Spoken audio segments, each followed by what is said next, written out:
Livro Dois Tipos de Justiça, de E.W. Kenyon. Capítulo 3. Estudo sobre a consciência de pecado. Pode-se determinar que a razão para praticamente todo o fracasso espiritual vem da consciência de pecado. Ela destrói a fé e a iniciativa do coração. Ela traz ao homem um complexo de inferioridade. O homem está com medo de Deus. Ele tem medo de si mesmo. Por isso, está procurando sempre encontrar alguém que possa fazer a oração da fé em seu lugar. Ele não tem nenhuma noção quanto ao seu direito legal de ficar na presença do Pai sem condenação. O complexo de inferioridade que é produzido pela consciência de pecado é enfrentado em toda parte na igreja. Foi-me dito várias vezes: se eu pudesse me livrar dessa consciência de pecado, eu conseguiria minha cura. Seria poderoso em Deus, mas não posso me livrar dela.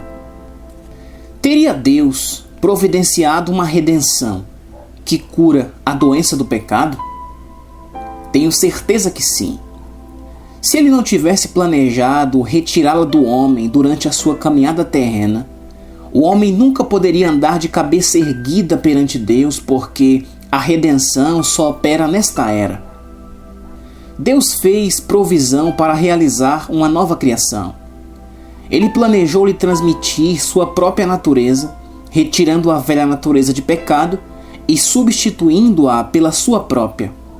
Isso destruirá a consciência de pecado. Poucos teólogos têm reconhecido o fato de que a consciência de pecado é mãe de praticamente todas as religiões humanas. O homem tem buscado curar esta doença terrível. O senso de indignidade destrói a fé, rouba-nos de nossa paz mental, torna sem efeito a mais séria e zelosa vida de oração, rouba-nos de toda a comunhão com o Pai. Nossos teólogos, desde Lutero, nunca encontraram a cura para esta condição.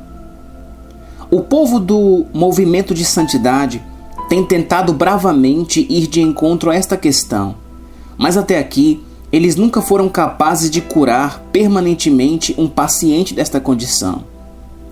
A cura do homem tem sido o arrependimento dos pecados, a tristeza pelos pecados e uma profunda agonia na oração.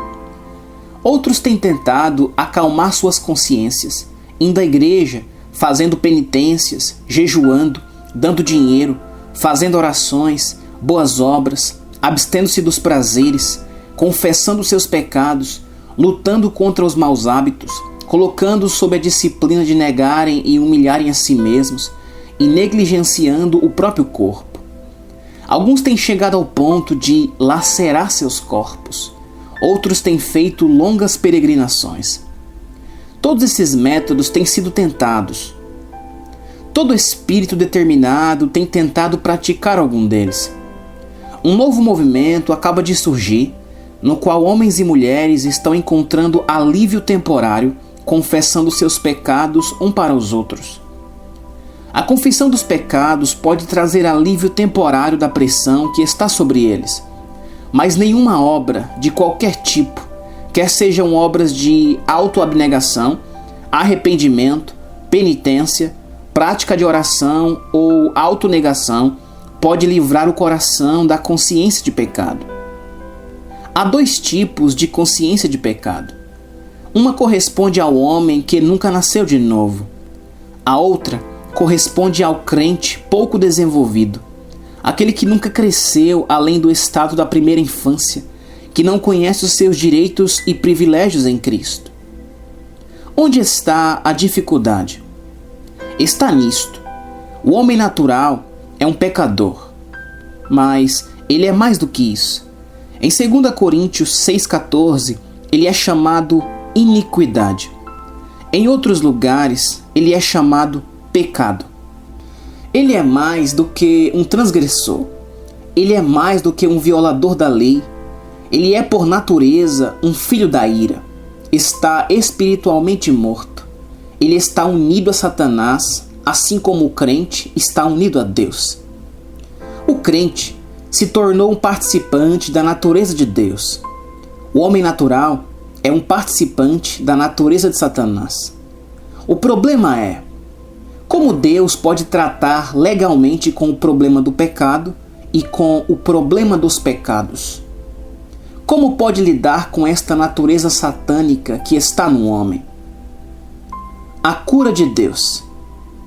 Deus realizou uma redenção que cobre todos os aspectos da necessidade do homem e restaura perfeitamente sua comunhão com o Pai, para que não haja nenhum sentimento de culpa ou de pecado, nenhuma lembrança dos maus procedimentos do passado. O crente está completo em Cristo. Ele tem participado da plenitude de Deus em Cristo. João 1,16 diz: porque todos nós temos recebido da sua plenitude e graça sobre graça. Se você ler Hebreus 10, do 1 ao 19, cuidadosamente, verá que, sob a antiga aliança, era feita uma recordação dos pecados ano após ano. Mas, na nova aliança, um homem que aceita Jesus Cristo perdeu o senso de pecado e, em seu lugar, recebe o senso de união e comunhão com o Pai. Colossenses 1, 13 e 14 diz: Ele nos libertou do império das trevas e nos transportou para o reino do Filho do seu amor, no qual temos a redenção, a remissão dos pecados. Observe nesta passagem que Ele nos libertou da autoridade das trevas. Este é o domínio de Satanás. E ao mesmo tempo nos transportou para o reino do Filho do seu amor. Existem 4 fatos aqui. O primeiro: estamos libertos do domínio de Satanás. O segundo: nascemos no reino do Filho do seu amor. O terceiro é: no qual temos a redenção. Esta é uma redenção do domínio de Satanás. O diabo não tem nenhum direito legal de reinar sobre o homem que aceitou Cristo como seu Salvador.